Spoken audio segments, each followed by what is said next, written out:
আমি আজমির মিয়া। আমি একজন তরুণ উদ্যোক্তা। পোশাক নিয়ে, থ্রি পিস নিয়ে কাজ করি।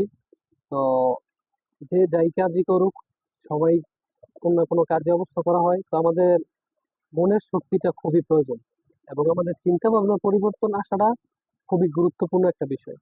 আমাদের জীবন পরিবর্তন করার জন্য একটা সিদ্ধান্তই যথেষ্ট। তো আমি মনে করি জীবনের সফলতার জন্য মনের শক্তি সাবিত রায়হান ভাইয়ের একটি বই, যা আপনারা প্লে স্টোরে পেয়ে যাবেন। এই যে বইটা, এই বইটাই আমি কয়েক পৃষ্ঠা পড়ছি, অল্প কিছু। তো পরে আমি বুঝতে পারছি যে এই আমি যেই কাজ নিয়ে করব, সামনে আগাবো, এই বইটা যদি আমি পুরোটা পড়ি, আশা করি আমার অনেক উপকার আসবে। যেমন ধরেন আপনার চিন্তা চেতনার পরিবর্তন, যে আমাদের কিভাবে। স্টার্ট। আচ্ছা, আমি এই জনাব আজমির সাহেব, আপনি একজন তরুণ উদ্যোক্তা আমি জানি। তো আপনি হচ্ছে এই সাবিত রায়হান ভাইয়ের এই জীবনের সফলতার জন্য মনের শক্তি বইটা, আপনি কি আপনার এই তরুণ উদ্যোক্তার কাজে, যদি আপনি এটা আপনার কি কাজে আসতে পারে, বা এখান থেকে কি থিওরি আপনি পাচ্ছেন, বা এখান থেকে কি জ্ঞান নিয়ে আপনি কাজ করতে পারেন? আমি আপনাকে প্রথমে বললাম যে আমি অল্প কিছু পড়ছি। তো আমি অল্প কিছু পড়ে এটা অন্তত বুঝতে পারছি যে এই বইটা যে জি যেই কাজই করুক, জি জি। যে যেই কাজই করুক, সবারই মনের শক্তি এবং চিন্তা চেতনার পরিবর্তন দরকার। আর এই বইটা তাই করবে। এটা কোনো নির্দিষ্ট আকারে যে আমার এই ব্যবসা করলে এই বইটা প্রয়োজন, বিষয়টা এমন না। মানে আপনি সব সার্বজনীন, হ্যাঁ, সবার জন্য যথেষ্ট। সার্বজনীন। হ্যাঁ, সার্বজনীন আমি যদি বিষয়টা। একজন ছাত্র, আমার কি এই বইটা খুব কাজে লাগবে? হ্যাঁ, আপনারা যারা মনে করছেন, আমি এই বইটা আপনার আমি বললাম তো যে আমি 2 পৃষ্ঠা পড়ছি, দুই হুম, চার পৃষ্ঠা পড়ছি, পড়ে আমি এই বইয়ের বুঝতে পারছি। রিভিউটা হ্যাঁ। দিচ্ছেন। তো আপনারা যারা নাকি বইটা অন্তত, আমি তো বললাম যে প্লে স্টোরে পাওয়া যায়, আপনারা যদি 2-1 পৃষ্ঠা পড়েন, আপনারা বুঝতে পারবেন। আসলে বিষয়টা হচ্ছে এমন যে আমাদের বাড়িতে যখন মা বোনেরা রান্না করে, সব ভাতে কিন্তু আর টিপ দেয় না, একটা দিলে হ্যাঁ, একটা বুঝতে পারে, দেখবে, রাইট। আইডিয়া পায়। তো এই বইটা সেম শুরু, আপনারা এটা 1 পৃষ্ঠা 2 পৃষ্ঠা পড়ার পরে এটা পুরোটা শেষ করতে হবে। আচ্ছা জনাব আজমির সাহেব, আমি আপনার সাথে একটু অ্যাড করতে চাই এই কথাটা, যে আমি জানি যে আপনি এই মাধবদীর সোনার বাংলা মার্কেটের একজন সুনামধন্য তরুণ উদ্যোক্তা, ফাতেমা থ্রি পিসের প্রোপাইটর। আর আমি হচ্ছে কবিতা থ্রি পিসের প্রোপাইটর। তবে হচ্ছে আমরা যেহেতু তরুণ উদ্যোক্তা ব্যবসা করি, তো এই ক্ষেত্রে আমাদের এই সাবিত রায়হান ভাইয়ের এই মনের শক্তি বইটা পড়লে আমরা কি আসলে আমাদের ব্যবসাটাকে আমরা কি প্রপার এগিয়ে নিতে পারবো? ধ্যান ধারণাটা আপনার কি মনে হচ্ছে? ভাই, প্রথমত বই তো হচ্ছে মানুষের বন্ধু। বই থেকে নলেজ পাওয়া যায়, জ্ঞান পাওয়া যায়। বই থেকে আমরা অনেক কিছু অভিজ্ঞতা পাই। যেমন ধরেন আমার বয়স এখন 20 থেকে 25 বছর। জি। এখন আমি যদি 50 বছর কারো ইতিহাস পড়ি, হুম। তখন তো আমি এটা সম্বন্ধে আইডিয়া হবে, জানবো। জি। ঠিক আছে? তো বই এরকমের একটা বিষয়, মনের শক্তি।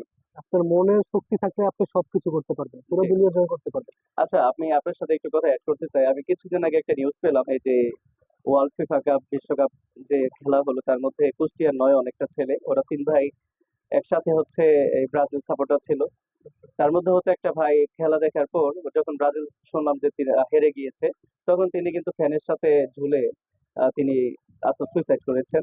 তো এটার যে আবেগ, এটার যে আবেগটা, এটা তারা কিন্তু ধরে রাখতে পারে নাই। এখন আবেগটা ধরে রাখতে হবে। আমরা যেখানেই হ্যাঁ, যেই, আমরা অবশ্যই, খেলা অবশ্যই। হচ্ছে একটা আনন্দ, হ্যাঁ, কিন্তু খেলাকে এমন ভাবে নিতে হবে, নেওয়া যাবে না যে হচ্ছে খেলা আমার জীবন। অথচ তার বিবাহিত, সদ্য বিবাহিত, হচ্ছে 19 বছর বয়স, আর হচ্ছে তিনি 3 মাসের একটা বাচ্চা রেখে তিনি সুইসাইড করেছেন। এখন তিনি কি কখনোই চিন্তা করেন তার ফ্যামিলির কথা, তার সন্তানের কথা, ওয়াইফের কথা, কে চালাবে? কিন্তু কিন্তু কিন্তু আবেগটা ধরে রাখতে পারে নাই। ভাই। এজন্য আমি মনে করি যেটা, যে সাবিত রায়হান স্যারের যে বইটা মনের শক্তি, এটা আমি পড়েছি, খুব ভালোভাবে পড়েছি, হাইলাইটও করে রেখেছি। এখান থেকে আমি অনেক কিছু শিখেছি। এখানে তিনি খুব ভালো কিছু উল্লেখ করেছেন যে আবেগকে নিয়ন্ত্রণ রাখতে হবে। আবেগ কখনোই এমন গা ভাসিয়ে দেওয়া যাবে না যেটা হচ্ছে অপকার হয় বা নিজের ক্ষতি অকল্যাণ হয়। হয়। আমি এটা খুব ভালো উপলব্ধি করতে পারলাম। এখন আপনার কি মনে হয় যে যারা তো এই ধরনের যারা আবেগে আছে, তারা কি এটা উপকার পাবে? আপনি ফার্স্টে যেটা বলছেন যে ফিফা বিশ্বকাপ বিষয়, যে ওয়ার্ল্ড ফিফা কাপ। আসলে আমাদের মতো বয়সে বা আমাদের মতো যারা আছে, তারা বিশেষ করে আর্জেন্টিনা এবং ব্রাজিল হুম হুম। এমন ভাবে দেখে। আপনি যদি মনে করেন যে আমরা তো দাজ্জাল চিনি, হুম তো হুম। দাজ্জালের অনুসারী অনেক মানুষ হবে। জি তো আপনি যদি আর্জেন্টিনার মেসি নেইমারের দিকে তাকান, তখন আপনি বুঝতে পারবেন জি যে দাজ্জালের অনুসারী কতটুকু প্রকার হবে। জি জি। তো আমাদের বিষয়টা, খেলা অবশ্য নিঃসন্দেহে ভালো খেলা, আমি এটা হ্যাঁ হ্যাঁ। বলছি, খেলোয়াড় হিসেবে তারা নিঃসন্দেহে ভালো। ভালো খেলোয়াড়, কিন্তু রাইট। আমি একজন মুসলমান, হুম হুম। আমি একজন মুসলমান, আমাকে এই দুনিয়াতে কেন পাঠানো হয়েছে, এটা হুম আমার হুম। ফার্স্টে জানতে হইব। তারপরে এই খেলায় কি সব, না এই খেলায় কি সব খেলা না আনন্দ না। ফুর্তির জন্য। হ্যাঁ ঠিক আছে দেখতে খেলা পারেন, হচ্ছে একটা আনন্দ। হ্যাঁ দেখতে পারেন বা দেখেন, কেউ এটা কোনো সমস্যা নাই। জি বা কেউ যদি খেলে তারও বেশি ভালো, কারণ শারীরিক জি। ইয়ে হবে, এটা সবচেয়ে বেশি ভালো। কিন্তু আপনি যেটা বলছেন যে আমি পুরো বইটা পড়ি নাই, ঠিক হ্যাঁ আছে, হ্যাঁ। পুরো বইটা পড়ি নাই, যার মানে কারণে আমি যতটুকু আপনি পড়ছেন সব, তার থেকে একটা যার কারণে আমার ধারণা আইডিয়া আছে। নেই। তো আমি যেতটুকু আমার ইয়ে আছে তো তার থেকে আমি বলি। প্রথমত হচ্ছে মানুষের পরিবর্তন থেকে কিন্তু মনের থেকে বা চিন্তার থেকে আসে। হুম, চিন্তা জগৎ যেমন থেকে। সে কিন্তু হুট করে মারা যায় নাই, জি।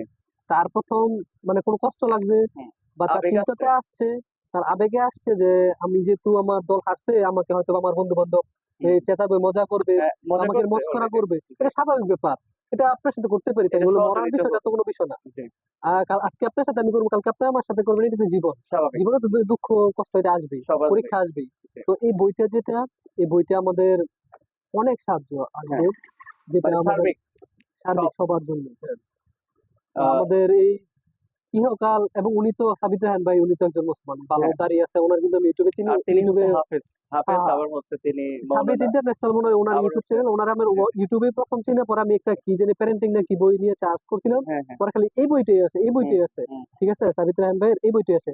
তো আমি আপনার এখানে দেখার পরে আমার মনে হয়েছে যে না, এই বইটা যেহেতু আমি সরাসরি দেখছি, কারণ সরাসরি একটা আর এমনি, পরে আমি কয়েক ইয়া পড়ছি, এবং ওনার মোবাইলও নামানো আছে কিন্তু আমি পড়ি নাই। ইনশাল্লাহ বই ভালো অবশ্যই। আচ্ছা, তো আপনারা ধন্যবাদ যারা আপনাকে। পড়তে আজকে এই সুন্দর একটা রিভিউ সরকার পর আপনি একটা সুন্দর একটা রিভিউ দিয়েছেন। আপনাকে ধন্যবাদ। এই আপনাকে অসংখ্য মাধ্যমে ধন্যবাদ লিখেছেন ভাই। প্রোপ্রাইটর।